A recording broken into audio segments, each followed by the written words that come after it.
በሕዝብ እንደራሴዎች ምክር ቤት ከቀረበበት ጊዜ ጀምሮ አከራካሪ የነበረውና በኮንትሮባንድ ጭነት ምክንያት ተሽከርካሪ እንዲወረስ የሚያስችለውን ድንጋጌ ያካተተው አዲሱ የጉምሩክ አዋጅ በዛሬው ዕለት ጸድቋል።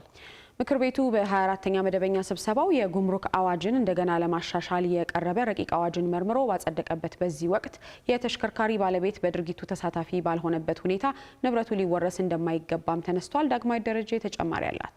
የሕዝብ እንደራሴዎች ምክር ቤት ዛሬ ባካሄደው 24ኛ መደበኛ ስብሰባ የጉምሩክ አዋጅን እንደገና ለማሻሻል የቀረበ ረቂቅ አዋጅን መርምሮ አጽድቋል። ረቂቅ አዋጁ በዘርፉ ኢትዮጵያ ከፈረመቻቸው ዓለም አቀፍ ስምምነቶች ጋር የተጣጣመ እንዲሆን የሚያስችል ነው የተባለ ሲሆን በጉምሩክ አሰራር ውስጥም ፍትሐዊነትን የሚያረጋግጥና ምቹ ሁኔታን የሚፈጥር ነው ተብሏል። በአሁኑ ወቅት የኮንትሮባንድ ንግድ ካለፉት ጊዜያት ጋር ሲነጻጸር እያደገ መምጣቱን የገለጹት የፕላን በጀትና ፋይናንስ ጉዳዮች ቋሚ ኮሚቴ ሰብሳቢ ደሳለኝ ወዳጀ ባለፉት 9 ወራት ብቻ 20.5 ቢሊዮን ብር መድረሱን ገልጸው ይህንን ሊያስቆም የሚችል ጠንካራ አዋጅ እንደሚያስፈልግ አንስተዋል።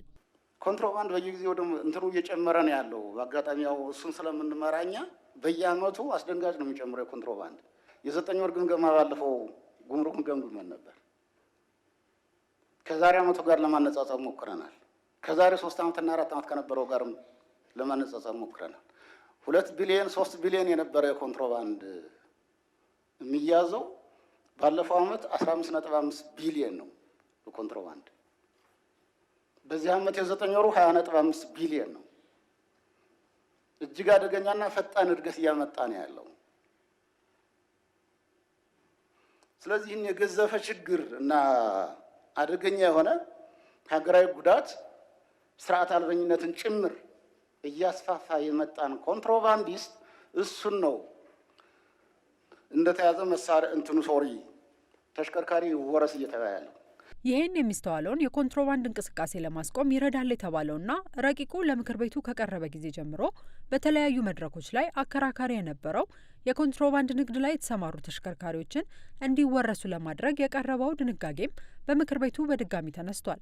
ማጓጓዣው የኮንትሮባንድ ዕቃ ጭኖ የተገኘ ከሆነ የተሽከርካሪው ባለቤት የገንዘብ ሚኒስቴር የሚያወጣው መመሪያ በሚወሰነው መሰረት እንደ ነገሩ ክብደት እንዲሁም እንደ ጭነቱ መጠን በገንዘብ መቀጮ ወይም ማጓጓዣውን እስከ መውረስ ሊያደርስ በሚችል ቅጣት ሊቀጣ ይችላል። ምክንያቱም የኮንትሮባንድ ዕቃዎችን ጭኖ የተገኘ ማጓጓዣ ስለሚወረስበት ቅድመ ሁኔታ ማስቀመጥ አስፈላጊ በመሆኑ እንዲሁም የኮንትሮባንድ ዕቃ ጭኖ የተገኘ ማጓጓዣ ባለቤት ሊቀጣ የሚገባውን የቅጣት መጠን ሚዛናዊነቱን እንዲጠብቅ ለማድረግ ነው። በዚህ ወቅትም በኮንትሮባንድ ጭነት ምክንያት ተሽከርካሪ እንዲወረስ የሚያስችል ድንጋጌ የተሽከርካሪው ባለቤት በድርጊቱ ተሳታፊ ባልሆነበት ሁኔታ ንብረቱ ሊወረስ እንደማይገባ ከምክር ቤቱ ሀሳብ ቀርቧል። መንግስት በኮንትሮባንድ የገባውን ዕቃ መውረስ አይበቃውም ወይ? በቂና ተመጣጣኝ ውሳኔ አይደለም ወይ?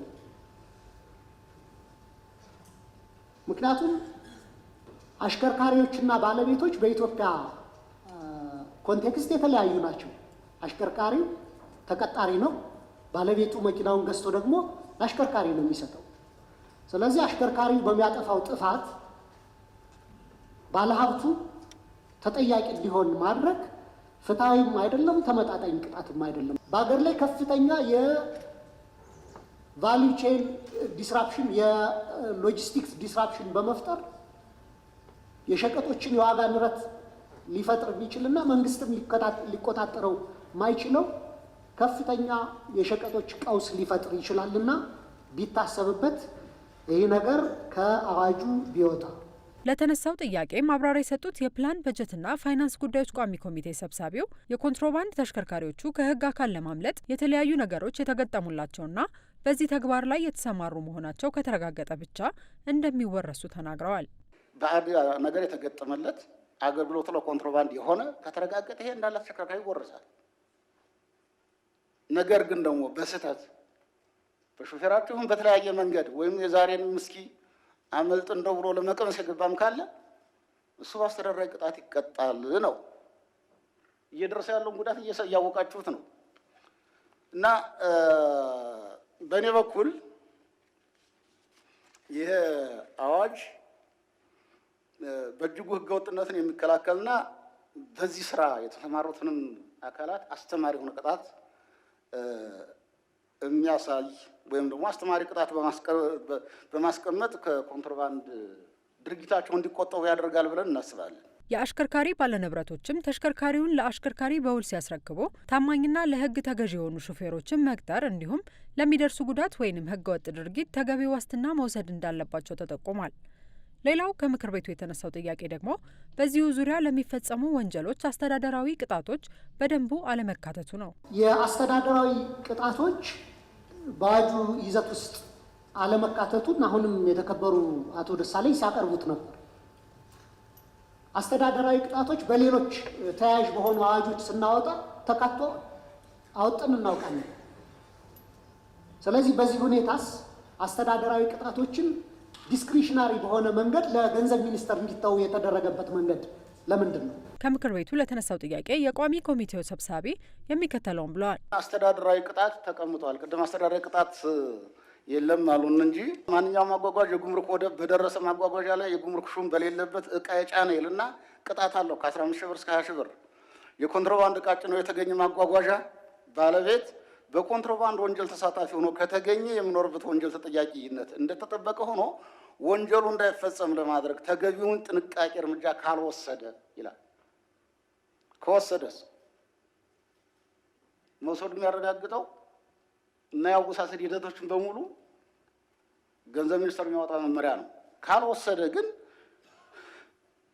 ተጭኖ የተገኘውን 100% ወይም ደግሞ 200 ሺህ ብር ተጭኖ የተገኘው 100% ከ200 ሺህ ብር በላይ የሚሆን ከሆነ ዝቅተኛው 200 ሺህ ብር ይቀጣል ነው።